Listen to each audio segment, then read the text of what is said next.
Lightsabers are just immensely cool. That one's a special effect, by the way, just in case you hadn't guessed.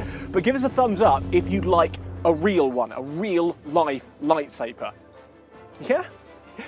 Well, you can't, I'm afraid. I'm sure you knew that. We can't make them because the power requirements alone are just immense. But that's just a technological limitation. Doesn't mean they're fundamentally impossible. So we could have lightsabers in the future. That being said, the pesky laws of physics means owning a lightsaber would possibly be one of the most dangerous things imaginable. Before we get onto the problem with lightsabers though, let's just make sure we understand how you'd make one in real life. Lightsabers, as I'm sure you know, are blades of hot plasma. Yes, that is canon. Now plasma, for the time being, think of that as just being a hot gas. So hot in fact that it ionizes, the electrons get ripped off of the atoms. I plan on doing a video in more detail about what plasmas are and where you find them, so make sure you subscribe to check that out. Now, the blade is glowing because the plasma is so hot. They act like a black body, much like the sun does, so using Planck's handy formula, we can work out exactly how hot they are. If you are a fan of the dark side, for instance, with a red Sith lightsaber, you're talking 1000 Kelvin. Whereas if you veer more towards the light, a nice blue lightsaber like Anakin Skywalker used to have, well then you're talking a whopping 15,000 Kelvin. You definitely don't want to get any of that on you. So how do we stop it? Well, the answer is, as Jesse Pinkman would say, magnets! The thing that determines how strong a magnetic field you need is a thing called the plasma beta. That's the ratio of the thermal pressure of the plasma to the magnetic pressure trying to confine it. Now obviously we want a beta smaller than 1 to keep it inside a blade shape. Tokamaks, for instance, used in nuclear fusion reactions and research that's going on right now, typically have plasma betas of about 0.1.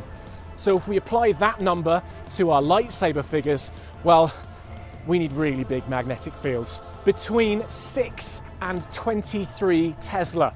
And to put that into perspective, the superconducting magnets at the LHC, which are massive, are 8.4 Tesla. Not an easy feat.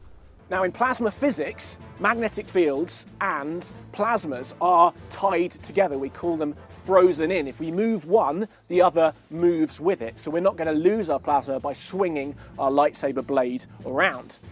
The other cool thing with the frozen in condition is it means plasmas from different sources cannot mix. So if we swing our lightsaber and go to hit another one, they should clash just like in the movies.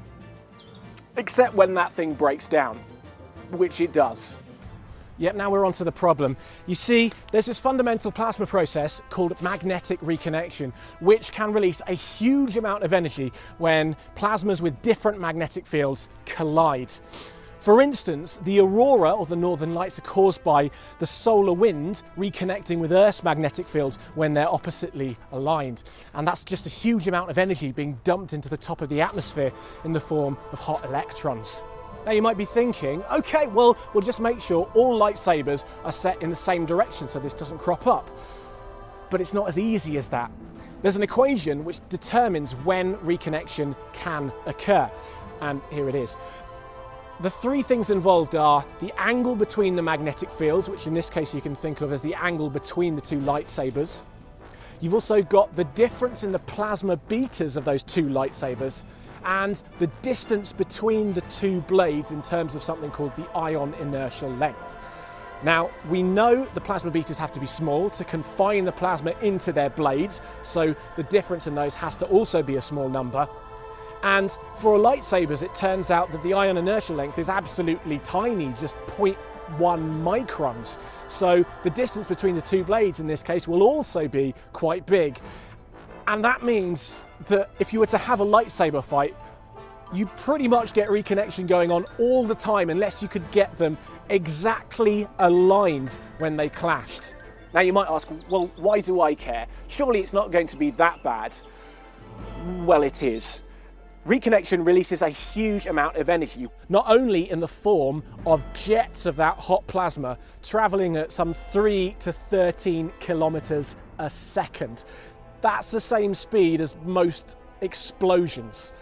So at the clash of two lightsaber blades, huge amounts of hot plasma are going to be ejected at explosive velocities, and they're going to vaporize your hands, legs, and face off. And not in a fun Nicolas Cage way. That's why I don't want one of these. Thanks for watching this video about lightsabers. Sorry if I've ruined your childhood dreams. Just buy a toy, it'll be fine. In the meantime, make sure you subscribe to my channel, or you can click to check out some of the stuff I've done for other people. Thank you.